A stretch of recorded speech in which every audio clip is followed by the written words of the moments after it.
Cette semaine à Info.tvc, le Centre Éclosion récolte les profits du gala de lutte NSPW. La rivière Matapédia est à son plus bas niveau en 28 ans. La ville d'Amqui inaugure son hôtel de ville et l'espace sportif Desjardins. Ouverture d'un lieu de retour consignation à Amqui. Et des chandelles et des fougères, Noémie Chalariou et ses invités à la salle Jean Cossette ce dimanche. Mais pour commencer, allons voir les actualités matapédiennes. Cette semaine, pour les actualités matapédiennes, les services d'urgence ont été appelés mardi dernier en milieu d'avant-midi pour secourir une personne coincée sous un tracteur sur un terrain près de la route Thibault à Saint-Moïse. L'homme âgé de 65 ans a été pris en charge par les paramédics et transporté au centre hospitalier dans un état grave. Et malheureusement, il est décédé suite à ses blessures. Les négociations entre le syndicat des employés d'AgroPure et la direction prévue mercredi dernier n'ont finalement pas eu lieu. Et rien n'est prévu avant au moins le 20 novembre. Le président de la CSD, Carl Dufour, sera présent à Amqui afin de faire du piquetage avec les employés de l'usine afin de démontrer son soutien aux travailleurs. Maintenant, pour faire un suivi des élections municipales, je vais vous nommer les 5 maires élus dans les municipalités pour qui ces postes étaient en élection. Allons-y en ordre alphabétique. Donc, tout d'abord, à Albertville, Martin Landry a été élu et a ainsi gardé son siège. À Saint-Léon-le-Grand, Aubert Turcotte, conseiller sortant, a été élu face au maire sortant Jean Côme-Lévesque. Pour ce qui est de Saint-Tarcisius, Sophie Lapointe l'a emporté haut la main face à ses opposants Jocelyn Jean et Jacques Rochon. Du côté de Saint-Vianney, Georges Guénard, maire sortant en poste depuis 2001, a pu conserver son siège avec tout près de 64 des voix face à Patrick Lebrun et Régent Michaud. Et finalement, le maire sortant Marcel Belzile s'est incliné devant Lorenzo Ouellette, qui occupe maintenant le poste de maire de Sébec avec une avance de 243 voix. Le député bloquiste Maxime Blanchette-Jonca dénonce le plus récent budget fédéral qu'il qualifie de fumisterie comptable, visant à masquer un déficit de 68 milliards de dollars. Selon lui, le gouvernement Carney ignore les 6 demandes du Bloc québécois, notamment en santé, en logement et le pouvoir d'achat des aînés. Il critique aussi l'abandon dans la lutte climatique au profit des pétrolières, tout en saluant quelques avancées comme la fin des taxes sur les aéronefs et la reconnaissance des projets régionaux. Le Bloc juge ce budget conservateur et centralisateur, loin des priorités des Québécois. Denis Desrosiers, qui a été accusé d'homicide involontaire le 5 septembre dernier entourant la mort d'Adrien Allard, il y a 46 ans, a plaidé non coupable mardi dernier à la suite d'une courte comparution devant le juge François Boisjoli à Amqui. Desrosiers a fait part de sa décision par le biais de son avocate qui a demandé la remise du dossier au 12 décembre et a été remis en liberté sous condition moyennant un dépôt de 2000 $.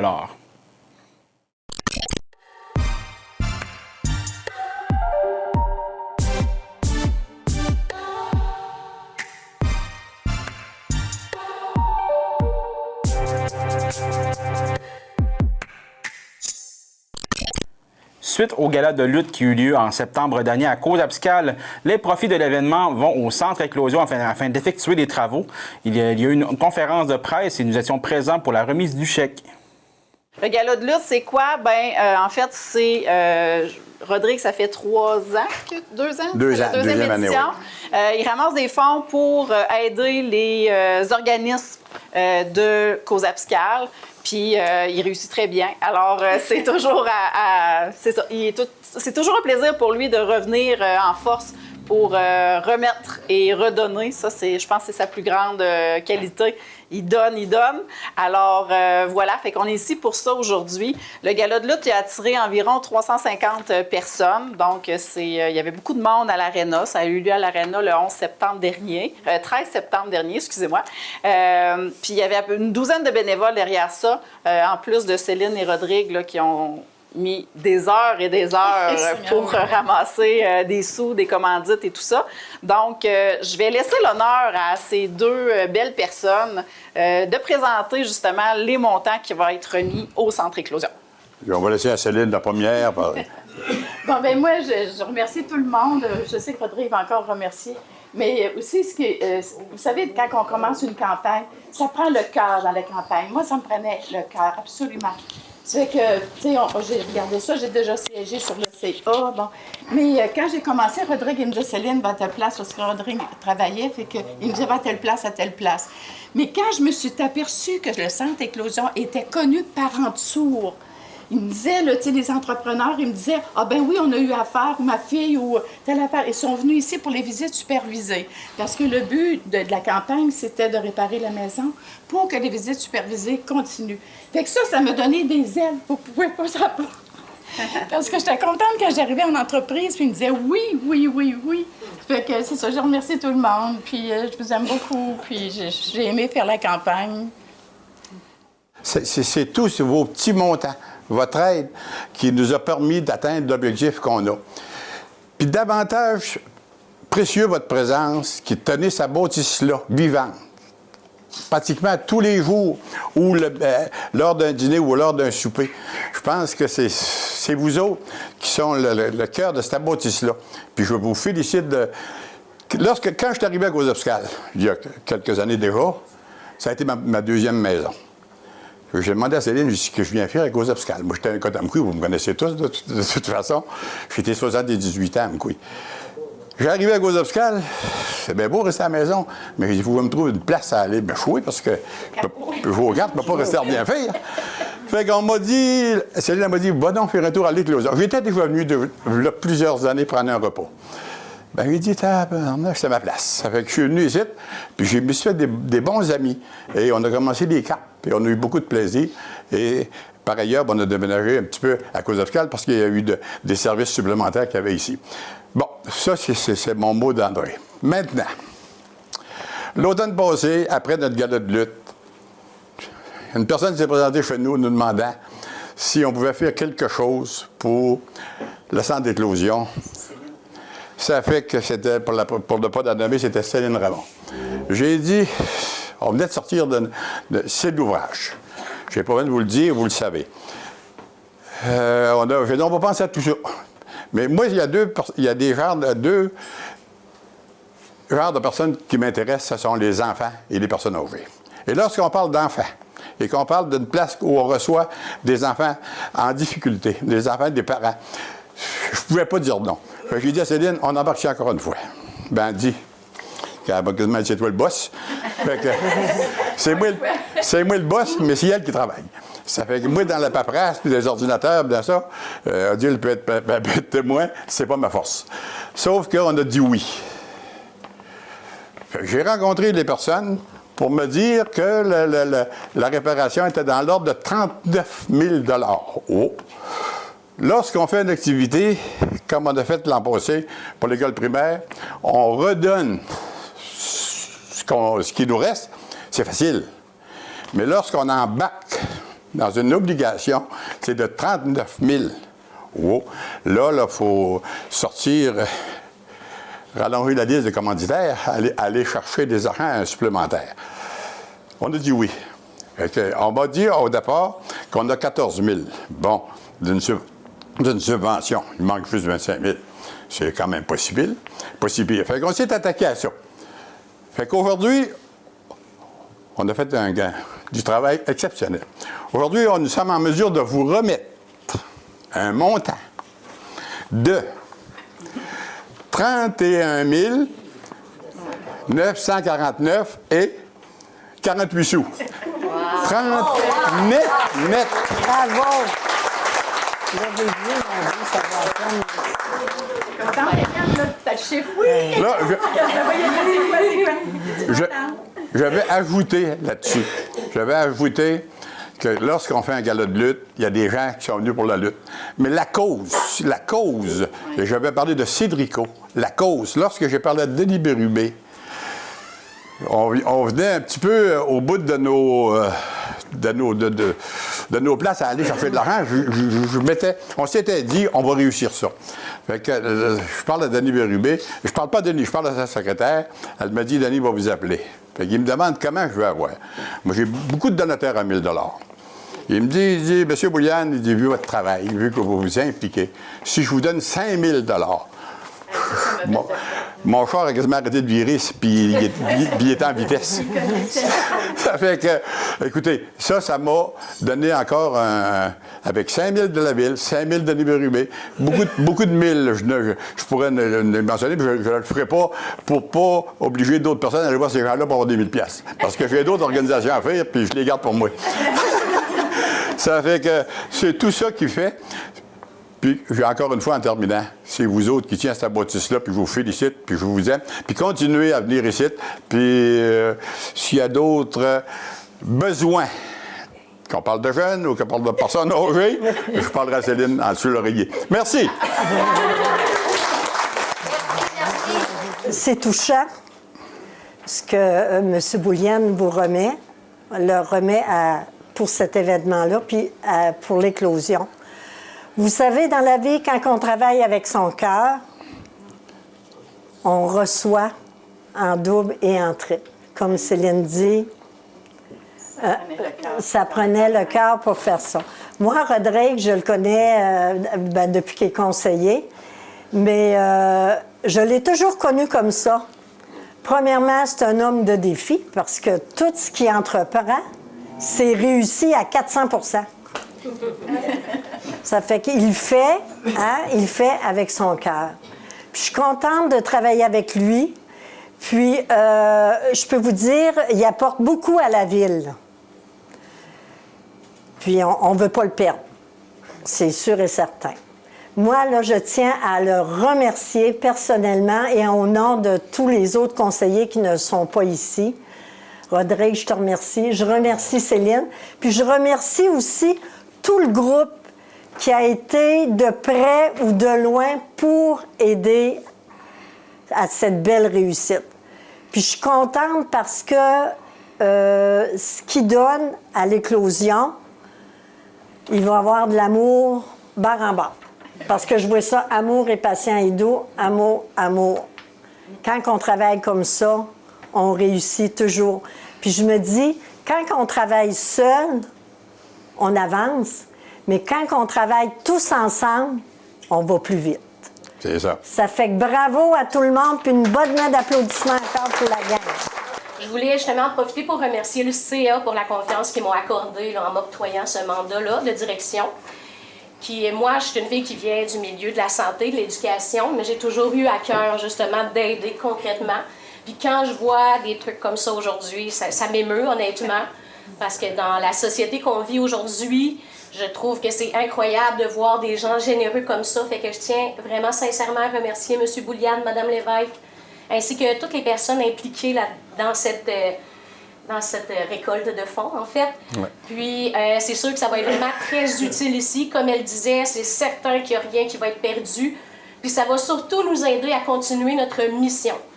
Nos missions principales qui sont la prévention et promotion de saines habitudes de vie chez les 6 à 12 ans, mais aussi pour la population en général, de briser l'isolement, de favoriser l'inclusion sociale et d'essayer de diminuer la pauvreté. Fait que je crois que c'est quelque chose qui va vraiment nous aider à remplir notre mission. Fait que je vous remercie infiniment. Puis je vous remercie tous ceux qui sont présents aujourd'hui. Là, c'est super important pour nous. Fait que merci. Merci beaucoup. Merci. Je me trouve présentement au Parc des Fourches à Côte-Abscale, un endroit qui regorge de beauté, mais cette année, en fait cet automne plus précisément, on constate que le niveau d'eau est plutôt bas. Est-ce que c'est inquiétant ou non? Je m'adresse à Mireille Chalifour, qui est co-directrice de l'organisme de bassin versant Matapédia Restigouche, afin d'avoir un portrait plus clair de la situation. Merci beaucoup, Mireille, de nous recevoir pour parler, parce que là, on regarde ça présentement.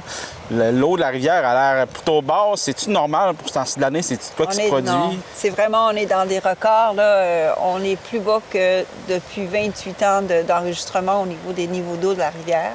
Fait qu'on est dans les plus basses qu'on a. Fait que là, en ce moment, on avait des niveaux d'eau qu'on va à environ de 5 mètres à 8 mètres. Puis l'eau de la rivière peut monter jusqu'à 500 mètres. Ah, OK. Cubes par seconde. Okay. Bien, on passe, là, on est à 8 mètres cubes par seconde au niveau de la rivière Rassigmaquagan. Puis quand elle est dans son plus haut, elle peut être jusqu'à 500 mètres cubes par seconde. Okay. Fait que ça vous dit la différence, on est dans le bas des bas en ce moment. Ouais. Puis c'est quoi qui aurait pu causer un niveau d'eau aussi bas? C'est juste un manque de précipitation ou il y a d'autres facteurs? Là? certain. Manque de précipitation. Je ne pourrais pas te répondre à cette science, toute cette science infuse de tout ce qui est en arrière, Non, les changements climatiques. On sait qu'avec les changements climatiques, on va avoir des variations plus accentuées. On parle de crues, mais on parle aussi de sécheresse. OK. Alors, par exemple, je pense aux nos jeunes qui font des suivis environnementaux d'une station environnementale. Ils regardent les petits insectes qui sont sous l'eau. À travers les roches, ils font des suivis des qualités de l'eau dans le bout de la rivière Matapédia à la confluence, proche de la confluence. En ce moment, c'est leur 2e année que les jeunes arrivent face à leur rivière, puis le bras est mort comme ça. Ils sont plus capables de faire leur analyse de l'eau, de leur suivi de rivière, parce que la rivière est à sec et tous les insectes sont morts. Et que les jeunes réalisent fortement, 2 années de suivi, ils réalisent qu'il y a quelque chose qui se passe au niveau de ça. Puis ça, j'imagine, ça peut affecter beaucoup la biodiversité. Ici, on est au royaume du saumon. J'imagine que ça affecte la fraie du saumon, aussi leur déplacement dans les cours d'eau. En fait, là, je voudrais pas être un poisson. Je ne saurais pas trop où me mettre. Alors, les seuls endroits qui vont rester se mettre, ça va être proche des refuges thermiques ou des refuges thermiques avec suffisamment d'eau. En ce moment, pour le saumon et la truite, l'omble-fontaine, il va avoir besoin d'une épaisseur d'eau suffisante pour aussi conserver les œufs pendant l'hiver. Fait que là, en ce moment, s'ils peuvent remonter dans certains endroits, ils vont tenter de remonter. Mais des fois, il y en a qui vont avoir la baleine graffinée, là. Ça passe proche. Donc, ils vont remonter sûrement à certains endroits. Les lieux de frayère, si ça continue à baisser, est-ce qu'ils vont être mis à risque? Qu'est-ce qui va arriver? C'est que ça va geler. Est-ce qu'on va geler jusqu'au niveau de où sont les œufs? Ça, on n'a aucune idée, parce que d'habitude, ils vont frayer dans une épaisseur où il y a quand même du courant, puis ça évite que les œufs gèlent. Est-ce qu'on va être face à pas assez de courant, parce que ça va être pas assez d'eau, puis est-ce que les œufs vont geler de part en bord de la couche d'eau? Ça, c'est pour le niveau du saumon, puis trouver leur habitat. Fait que, premièrement, il faut qu'ils réussissent à monter. Ouais. On est ça. Fait qu'on a des tributaires que l'omble-fontaine et autres doivent être pris dans un petit trou d'eau. Puis c'est super dangereux pour le braconnage. Parce que là, c'est facile d'aller chercher les pois. Puis c'est encore plus triste quand on est face à ça. On sait qu'on a coupé les sous au niveau du suivi environnemental pour la qualité de l'eau, au niveau de tous les suivis environnementaux des rivières. Ça a été coupé. C'est pour le mois d'octobre et novembre. On avait au-dessus de 30 ans de suivi. Puis en ce moment, on sait aussi que le bureau des agents de la faune va quitter. Donc ça aussi, ça devient... On se retrouve dans des situations vraiment non idéales pour maintenir ce qui est notre royaume du saumon qui est ici. OK. Puis là, on voit que justement, c'est anormal. Est-ce que c'est de quoi qui risque de se reproduire d'année en année? C'est-tu... Si on regarde selon les dernières années, est-ce que ça va toujours en baissant? Moi, la dernière fois que j'avais vu Mars, sans eau, c'est en 2012. OK. Ici, puis il y avait eu une autre grande sécheresse en 2006, si je ne me trompe pas. OK. Fait que oui, ça va se reproduire. Que sérieux, ça va se reproduire de plus en plus. Et c'est là que c'est inquiétant. Parce que là, l'eau, elle devient moins épaisse, c'est un moins profond d'eau. Oui. Le réchauffement va être beaucoup plus intense. Fait que le réchauffement, ça va être plus facile de réchauffer cette superficie d'eau-là que cette profondeur-là. OK. Ça aussi. Le saumon est super sensible à la température de l'eau. La truite aussi. Okay. C'est des bio-indicateurs. C'est eux autres qui nous disent si l'eau est en bonne santé puis si elle est froide suffisamment. Nous, on n'a pas des rivières sableuses puis d'argile comme on peut retrouver comme plus dans les basses terres du Saint-Laurent. Okay. Ici, nous, on a du caillou puis de la petite roche puis ça regorge d'oxygène puis d'espace puis c'est ça que le courant fait. Okay. Et ce qui fait qu'on a un habitat génial pour notre saumon puis ce qu'on appelle les salmonidés, le saumon et la truite. Toutefois, là, en ce moment, qu'est-ce qui va se passer? C'est que ça va être trop chaud. Quand on atteint un 20 degrés, le saumon ou l'omble-fontaine commence à avoir un stress qui vient affecter un stress léthargique. Donc, ils vont moins bouger et autres parce que l'eau va être trop chaude.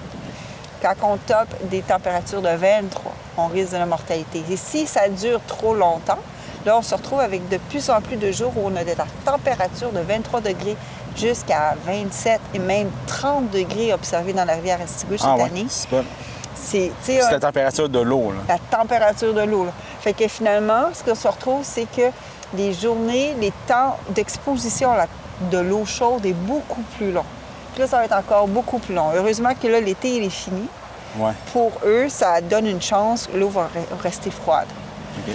Ça, c'est pour les poissons, OK. au niveau du poisson. Fait que non, la situation n'est pas gagnée. OK.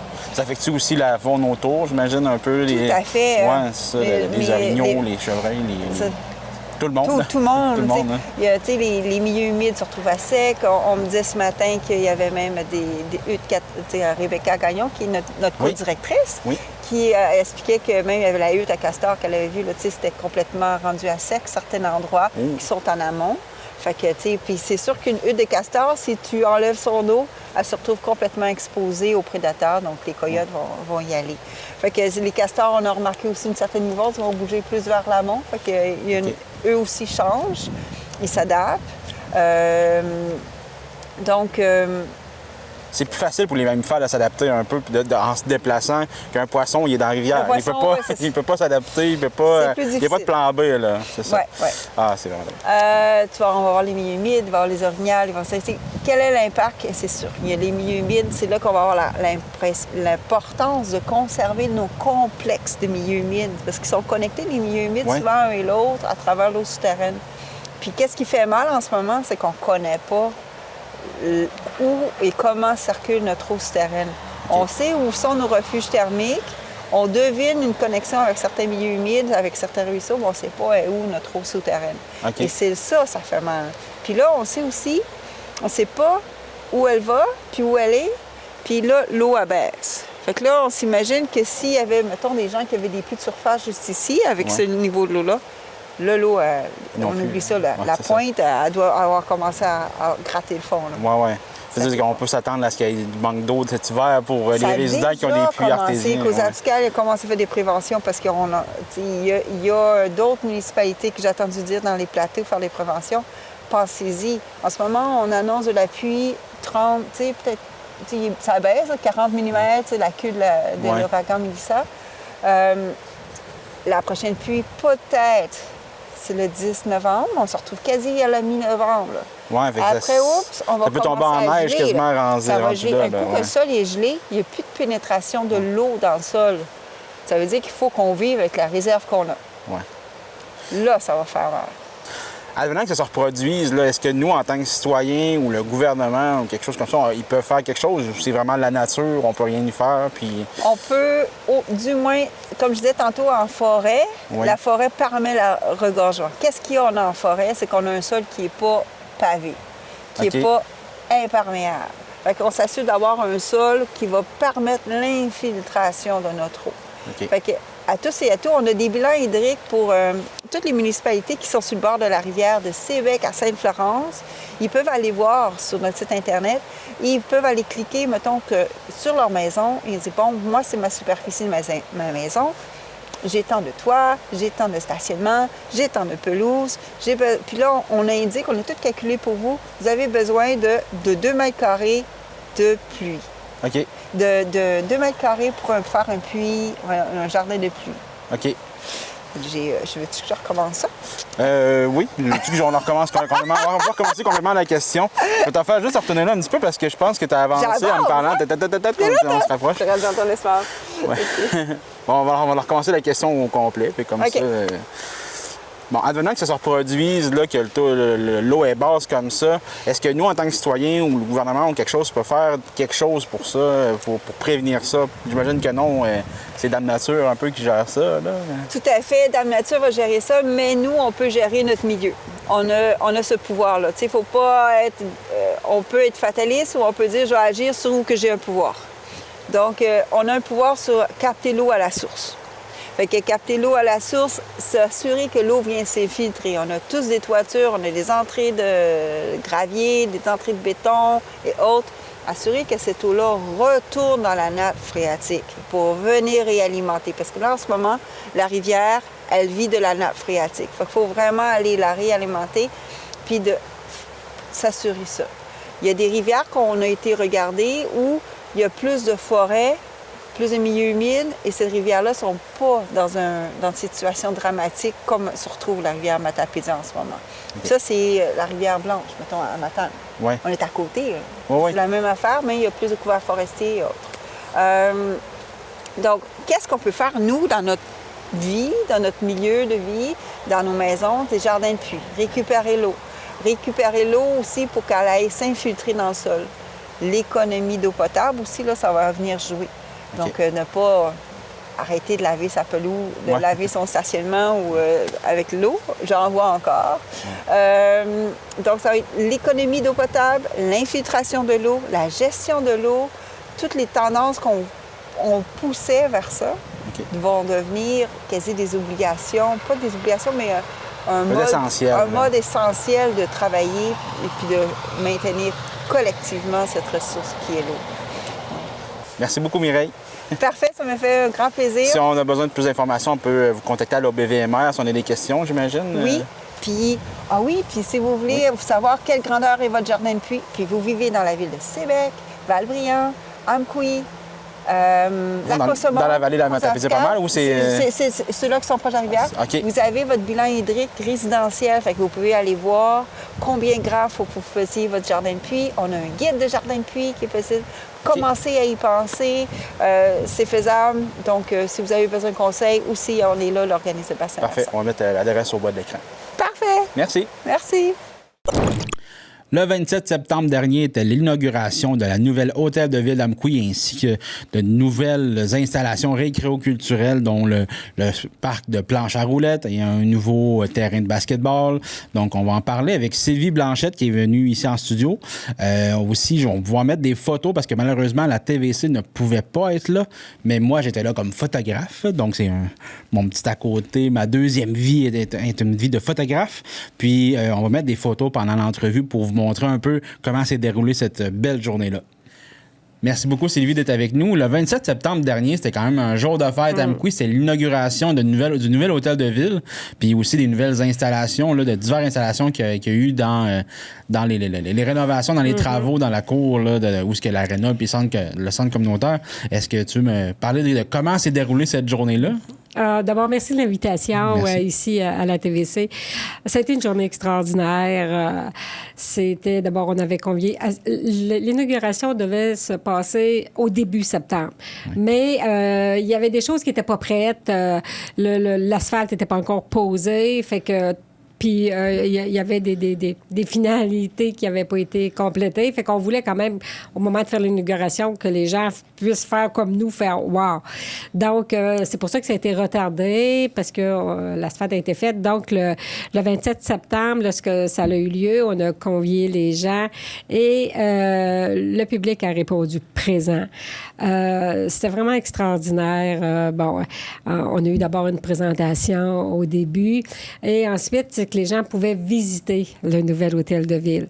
On a commencé par l'intérieur parce que, tu sais, le nouvel hôtel de ville qui est avec le centre récréo-culturel qui s'appelle à présent le complexe municipal. Oui. Donc, le nouvel hôtel de ville, quand on arrive, on entre quand même par la porte principale. À gauche, tout de suite, là, c'est l'hôtel de ville. Et les gens, quand ils ont accès, c'est à l'entrée, ils ont accès pour le paiement des taxes. Et on a une petite salle aussi à l'entrée quand il y a des rencontres, que ce soit l'urbanisme ou n'importe quel département, quand ils ont des rencontres citoyennes avec un des gestionnaires, ça se fait dans cette partie-là. Mais l'autre partie, où est-ce que les employés administratifs travaillent, bien, cette section-là n'est pas ouverte au public tout le temps.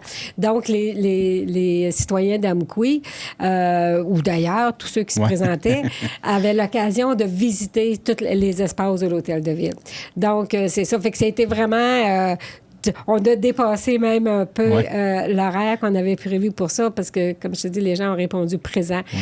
Les gens, curieux. Il y a beaucoup de curieux, oui. Bien, il y avait des curieux, puis c'est bien aussi. Oui, bien oui. C'est une belle curiosité, je te dirais, parce que les gens voulaient voir. Tu sais, on dit qu'une hôtel de ville, c'est la maison du citoyen. Fait que les gens, bon, c'est pour ça, c'est que en temps normal, comme je te dis, c'est qu'on ne peut pas circuler où est-ce que les employés municipaux travaillent. Mais c'est ça. Fait que là, c'était l'occasion pour les gens de venir voir comment sont faites les installations, comment sont faits les bureaux. Puis, fait que c'est ça, les gens sont venus, ils ont fait le tour, ils ont posé des questions aussi. Ils ont pu voir le bureau de la mairie. Oui. Les cadres ne sont pas encore sur le mur. Non, mais... Ça, c'est à faire. Mais tu vois, on met les priorités aux bons endroits aussi. Puis, fait que donc, on terminait par la salle du conseil aussi, parce que l'ancienne salle 22 est la salle du conseil, qui, ça, bien, est ouverte quand même aux citoyens, est ouverte à la location aussi.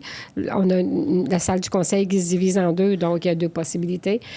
Donc, c'est ça. Les citoyens sont venus, ils ont fait... C'était quoi leur réaction un peu? Puis aussi, la réaction aussi des... Oui, les citoyens quand ils sont venus visiter, mais aussi la réaction des employés quand ils ont pu enfin emménager dans leur nouveau bureau. Tu sais, Carl, puis bon, c'est ça, ce que les citoyens, les employés, quand tous ceux qui connaissaient l'état des lieux de l'ancien hôtel de ville, celle qui est dans le parc Marcel Rioux. Ceux qui connaissaient l'état, puis même moi, là, j'ai été 4 ans mairesse dans cet endroit-là. Est-ce que j'avais un bureau à cet endroit-là? Tu sais, c'était un endroit où est-ce que tu pouvais pas faire d'aération, les fenêtres n'ouvraient pas. C'est un endroit où est-ce que l'air pouvait pas circuler parce que t'avais pas d'échangeurs d'air. Et c'était un endroit où est-ce que le sous-sol était toujours inondé le printemps. Donc, le printemps, tu avais toutes les odeurs nauséabondes qui remontaient. Il fallait même mettre un mur, inventer un mur pour empêcher les odeurs. Ben, empêcher, puis encore là, pour le moins... Limiter, on va dire. Limiter, merci, c'est le bon terme. Limiter, fait que, tu sais, donc, il y avait des moisissures et tout. Donc, tu sais, quand tu dis que tu travailles 7 heures, 35 heures semaine, que tu es présent 35-40 heures semaine, que tu es présent dans un environnement qui est pas sain. Fait que, tu sais, c'est pas agréable. Puis, fait que les citoyens, même les salles de bain, tu sais, le printemps, on n'avait pas accès aux salles de bain au sol. Fait que tu avais une salle de bain, puis encore, ça remontait. Des fois, j'ai déjà vu qu'on était obligé d'aller utiliser celle de la bibliothèque à côté. Alors, donc, pour les employés, c'était wow. Aussi, les employés ont chacun leur bureau avec une porte qui ferme. Donc, c'est beaucoup plus discret, le travail. Ils peuvent beaucoup plus se concentrer. D'abord, pour les citoyens, comme je te disais, c'est une fierté pour eux autres d'avoir un hôtel de ville qui se tient. Puis pour les gens qui viennent de l'extérieur, d'abord, ils ne trouvaient pas avant ça. Et où l'hôtel de ville? On se faisait poser la question. Où l'hôtel de ville? Puis bon, c'est sûr que l'ancien hôtel de ville, il y avait peut-être un sentiment d'appartenance pour certaines personnes. Puis ça, on le comprend aussi. Ça avait été construit en 66, 67. Puis bon, on le comprend, tout ça, mais avec la vesticité qu'il y avait, là, c'était plus possible. Quand on parle de la bibliothèque, on ne touche pas la bibliothèque parce que la bibliothèque n'a pas de sous-sol, elle. La bibliothèque, elle peut rester là. Mais c'est ça. Donc, c'est la fierté, puis de dire, bien, à l'hôtel de ville, tu passes sur l'avenue du Parc, tu la vois, l'hôtel de ville. Le soir, même, tu vois une lumière. Fait que c'est ça. Donc, c'est une fierté que je pense que les citoyens, les employés, les citoyens, on peut avoir pour notre hôtel de ville. Ensuite, il y a le carrefour sportif. Oui, c'est ça. Puis là, il y a eu des nouvelles installations aussi avec le terrain de basketball, le nouveau skatepark. Ça, je pense que les jeunes sont très contents, surtout du parc de planche à roulettes, là, on va dire en français. En français, oui. Mais je pense que les jeunes sont très contents des nouvelles installations, là. Ça a été extraordinaire parce qu'après la visite de l'hôtel de ville, après ça, on est allé à l'extérieur, c'est ça. Puis le nouveau parc de planche à roulettes, il y en avait des démonstrations. Tu sais, parce que ce que j'ai appris aussi, c'est que ça sert pour la planche à roulettes, mais on avait aussi quelqu'un qui est venu pour une démonstration de patin à roues alignées. Oui. OK. Puis ensuite, on avait aussi... beaucoup de trottinettes, hein? Les jeunes, la trottinette est très à la mode. Aussi. Le BMX, oui. Je connaissais pas le BMX, moi. Fait que là, j'ai découvert que c'était quoi quand on parlait de BMX. Donc, c'est ça. Fait qu'on a eu des démonstrations au cours de la journée. Il y avait même une entreprise de Montréal au niveau du parc de planche à roulettes qui était venue pour faire des démonstrations pour les jeunes, pour leur montrer aussi de faire ça de façon sécuritaire. C'est toujours ça.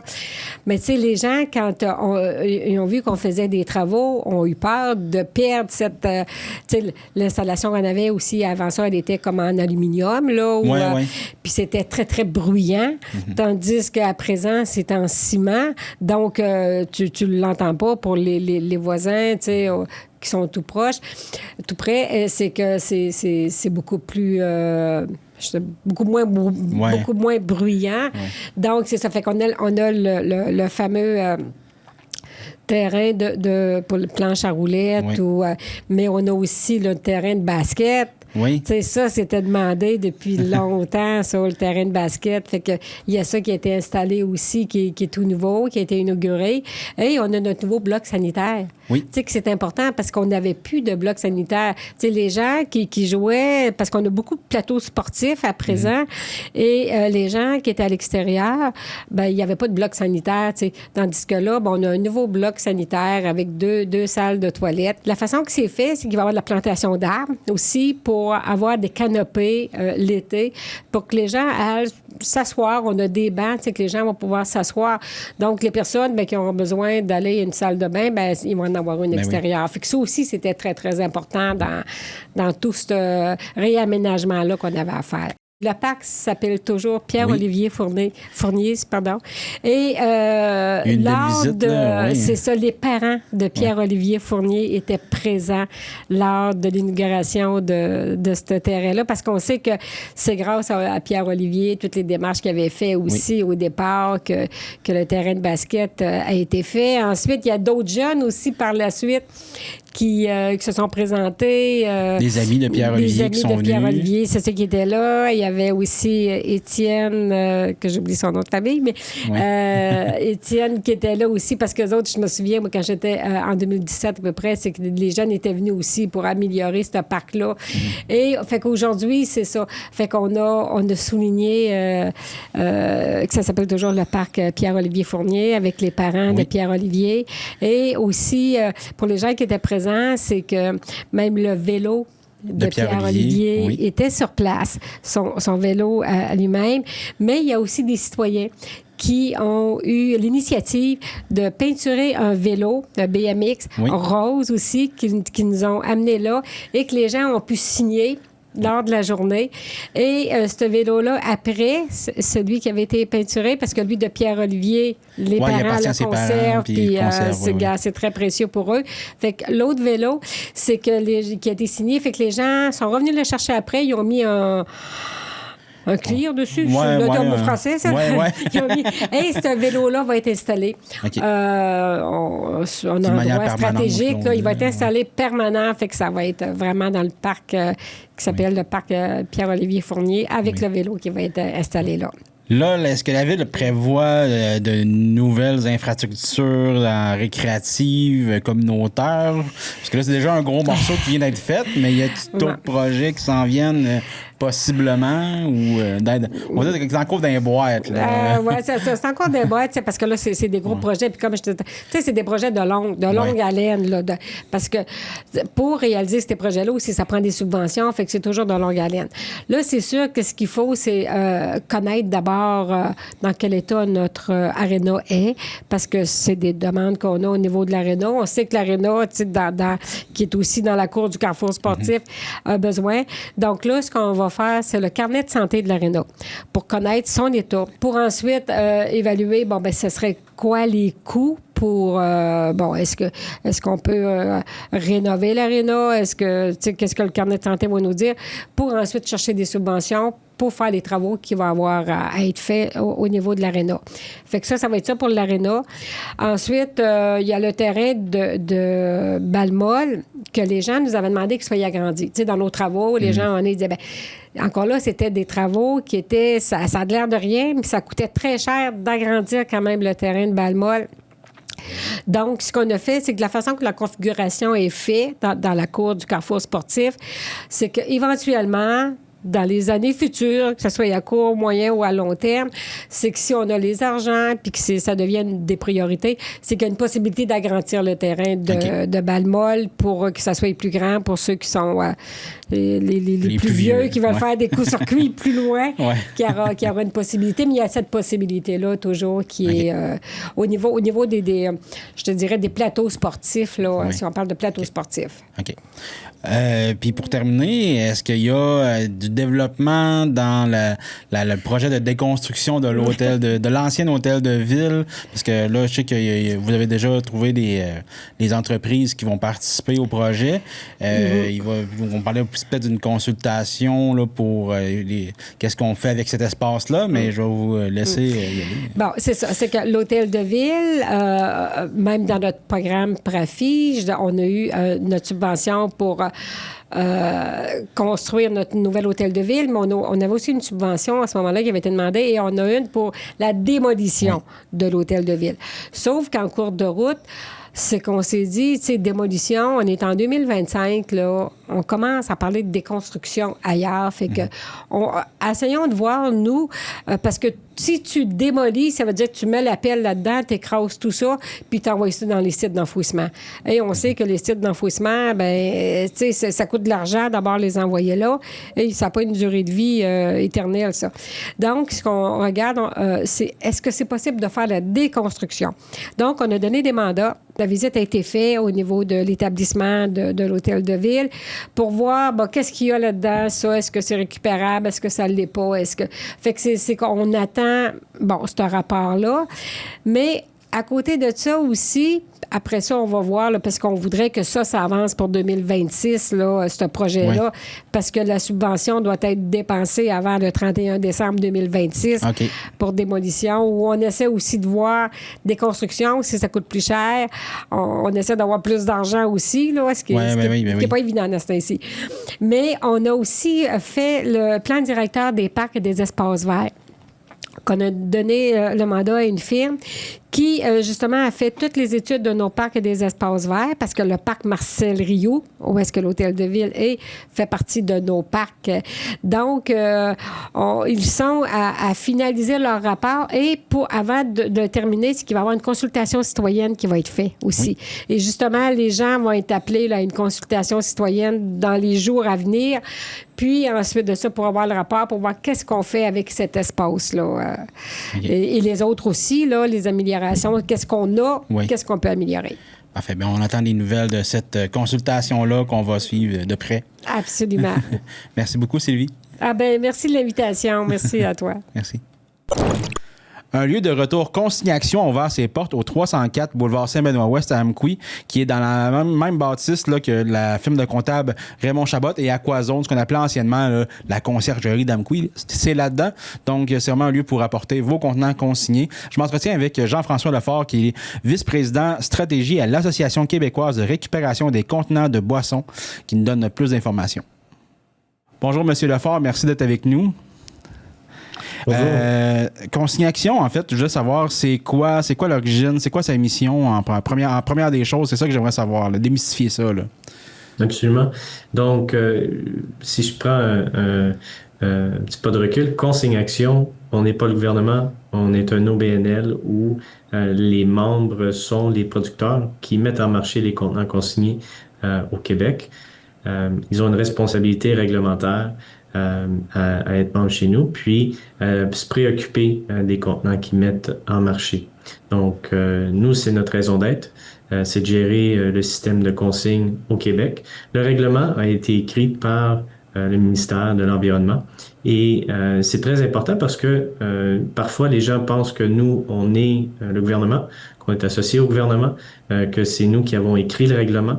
Donc, nous, on exécute vraiment ce qui a été établi dans le règlement.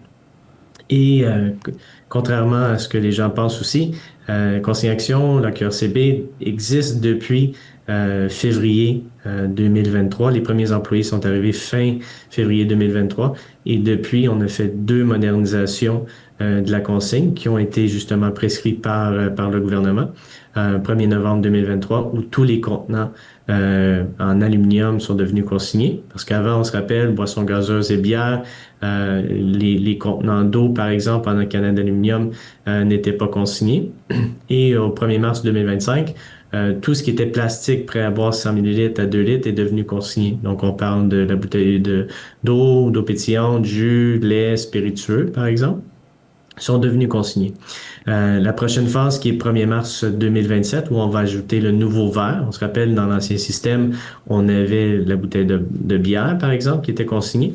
Mais à partir du 1er mars 2027, la bouteille de vin et de spiritueux sera consignée.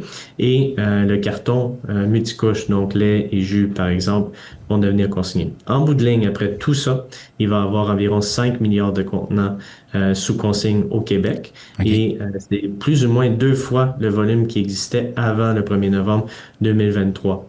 Donc, on va en parler, j'imagine, de la transformation du système.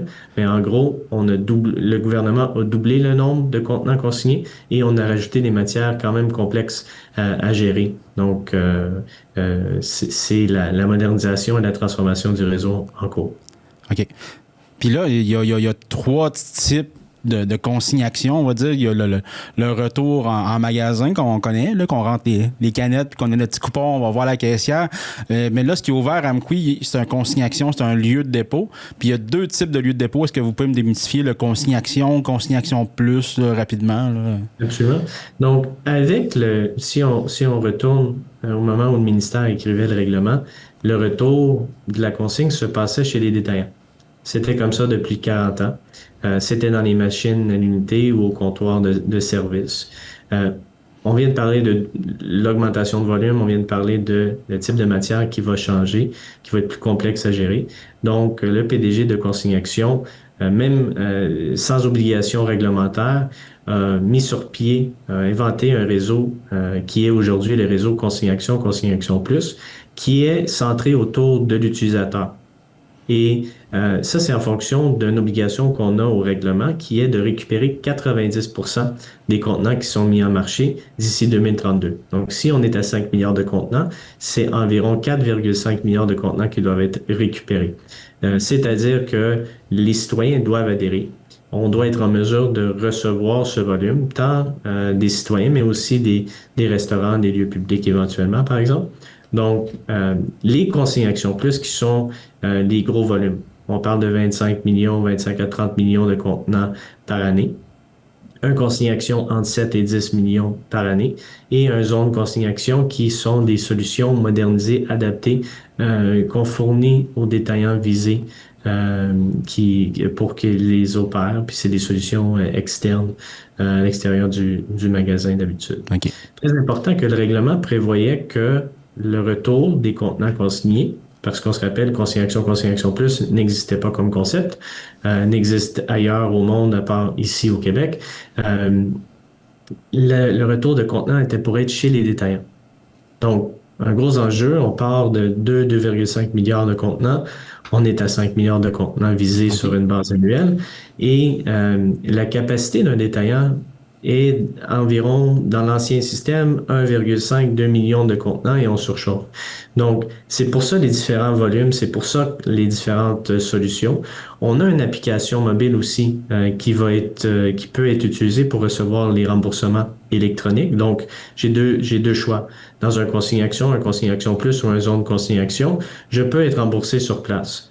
Donc, dans un zone Consignation, je vais prendre le coupon de la machine dans le kiosque et je vais me rendre à l'intérieur pour le remboursement. Mais je peux utiliser l'application mobile pour me faire rembourser directement dans mon compte Consignation et je demande un transfert Interact par la suite. Donc, c'est sécurisé comme mode de fonctionnement. Ouais. Puis on peut accumuler aussi. On peut vraiment accumuler puis y aller plusieurs fois avant de retirer les sous. Oui, on peut définitivement. On a des gens qui nous ont dit ils conservent cet argent-là pour acheter un voyage dans le sud, par exemple. Et c'est une façon d'économiser. Pour ce qui est des solutions, justement, c'est un style, les Consignation Plus, on parle d'un environnement type boutique avec des machines qui sont dans un Consignation Plus capables de traiter 200-250 contenants à la minute. Donc, j'arrive, je verse mes contenants dans une cuve et la machine fait le travail pour moi. j'ai accès au retour express, donc avec l'application mobile. J'enregistre mon sac et je le dépose. C'est un retour qui se fait en moins de 2 minutes. Et j'ai aussi accès à la machine à l'unité qu'on connaît tous très bien depuis plusieurs années. Donc, à remboursement comptant ou vers l'application. On a plus de 185 000 utilisateurs de l'application à date d'aujourd'hui. Et le réseau Consigne Action Plus fait à peu près 30% du volume provincial en ce moment. Puis je trouve ça quand même beau aussi. On était voir les locaux à Amqui, puis on rentre pas dans une affaire sale, collante partout. Là, c'est vraiment propre. Là. Fait que j'invite vraiment les gens à aller voir les locaux. Puis je voulais savoir aussi, dans le fond, là, c'est fini aller au dépanneur avec ses sacs de bouteilles. Est-ce qu'ils les prennent encore ou non, c'est vraiment Consigne Action maintenant seulement? Il y a un processus de regroupement. Donc, vu que le réseau est en transformation, on nécessite la participation de plusieurs détaillants visés, non visés par le règlement. L'idée, c'est de centraliser, concentrer les volumes et l'expérience client parce que à terme, si on veut atteindre le 90% de taux de récupération qui est exigé au règlement, ça prend une expérience client et ça prend on doit standardiser de façon positive la consigne à l'échelle du Québec. Donc, ça doit se passer dans les lieux qui sont adaptés et qui sont prêts à recevoir le volume, qui sont prêts à recevoir les différents types de matières et tout ça compris, qu'on soit en mesure d'offrir le bon service aux citoyens pour inciter la participation puis offrir un service qui est rapide, simple et efficace. Enfin, ben, merci beaucoup, M. Lefort, de nous avoir donné plus d'informations. On a été prendre des belles images qu'on a mis par-dessus l'entrevue, donc les gens vont pouvoir voir à quel point c'est quand même convivial et accessible à tout le monde. Là. Dans les consignes Action, comme dans les consignes Action Plus, on a des employés sur place qui peuvent accompagner les citoyens parce que la transformation, un des plus gros défis dans cette transformation, la modernisation, c'est la transformation du comportement des citoyens. Donc, avant, j'allais à tel endroit pour consigner mes contenants, pour recevoir mon remboursement. Maintenant, je vais à un autre endroit. Le service est définitivement amélioré en termes d'équipement, en termes d'application, en termes d'outils, en termes de... Il y a même une odeur, je ne sais pas si vous l'avez détecté, mais on a une odeur Consigne Action. Oui. J'ai remarqué aussi que ça sentait bon. J'étais comme, il me semble que ça sent bon ici. Pour moi, c'est des rénovations, que ça sent encore. Ils ont sûrement mis de quoi pour enlever l'odeur de la peinture, de quoi. Mais non, c'est vraiment une odeur qui est là. Ça, c'est notre odeur Consigne Action. Un bel évier pour se laver les mains, tout, pour pouvoir sortir de là les mains tout collantes. Là, ouais. Fait que et l'odeur du savon est également l'odeur de Consigne Action. Okay. Donc, on est vraiment centré sur l'expérience client, justement. OK. Bien, merci beaucoup. Merci à vous. Bonne journée. Bonne journée. Donc, je vous rappelle l'adresse, le 304 boulevard Saint-Benoît-Ouest à Amqui pour aller porter vos contenants consignés. Les heures d'ouverture sont de 8h à 18h tous les jours de la semaine, sauf le jeudi et le vendredi où c'est ouvert jusqu'à 19h. Donc, je vous invite à aller visiter les locaux de Consigne Action. Ce dimanche, le 9 novembre à 15h à la salle Jean Cossette d'Amqui, Noémie Sheila-Rioux vient présenter un spectacle carte blanche qui s'intitule « Des chandelles et des fougères » avec des invités spéciaux, des performances inédites. Elle est venue nous en parler en studio. On va aller voir ça. Bonjour Noémie, merci beaucoup d'être venue nous voir parce que tu as un spectacle qui arrive ce dimanche après-midi. Puis là, on va inviter les gens à venir te voir, venir te découvrir. Ton spectacle s'appelle « Des chandelles et des fougères ». Qu'est-ce qui t'a inspiré à créer ce spectacle-là? Puis à choisir aussi ce nom-là? OK. Eh bien, moi, je suis très contente d'être ici, Carl. Merci de me recevoir. J'avais envie de venir vous rencontrer puis de parler de ce spectacle-là qui s'en vient à 15h le 9 novembre à la salle Jean Cossette. Dans le fond, Des chandelles et des fougères, c'est dans un élan de réenchantement personnel que j'ai envie de partager aux gens. Quand je vais dans la nature... C'est toujours beau, la nature, et tout en plein de messages dans la nature, mais je suis particulièrement touchée par les fougères. Okay. C'est étrange, là. Je peux pogner le fixe sur des fougères super longtemps. Les fougères me mettent dans un état de sécurité. Et dans cet état-là, j'ai envie de créer. Donc, il y a plein de chansons que j'ai créées à partir d'un espace inspiré par la nature. Oui. Voilà. Les chandelles, c'est pour ça. Les fougères, c'est pour ça. Les chandelles, ben, c'est parce que c'est l'état de recueillement, d'introspection et tout ça. Voilà. Fait qu'on peut s'attendre à un spectacle très intimiste quand même, là, avec un titre comme ça. On s'attend pas à un spectacle là, de danse. Il n'y aura pas de pyrotechnie. Non, c'est ça, c'est ça. C'est Fait que ça. ça va être C'est très piano détente. principalement. Donc, mon vieil amant, le Oui. piano, parce que ça a toujours été... c'est le premier volant que j'ai tenu, moi, là, un Oui. piano. Le piano, l'ambiance de réenchantement qui est apportée par les éléments naturels, par exemple, les fougères. On a Oui. beaucoup de fougères à installer dans le décor. Ça va être magnifique. Et les pièces... c'est un mélange de mes anciens univers. Il y a des nouveautés Oui. aussi. C'est un mélange de tout ça. J'ai vraiment tissé un déroulement de spectacle pour nous amener dans cette ambiance de réenchantement. Il y a quelque chose d'épique aussi dans plusieurs pièces. D'épique et de simplicité, de proche de la nature. OK. Ouais. Puis là, tu ne seras pas toute seule dans ce spectacle-là. Tu as des invités, tu as des artistes invités. Est-ce que il va y avoir des surprises? Est-ce qu'il y en a que tu peux nous nommer? Comment ça va se dérouler un peu? En fait, ça me permet de te parler un peu plus du contexte du spectacle. Le concept des Chandelles et des Fougères, c'est que principalement, c'est moi au piano qui reçoit des invités.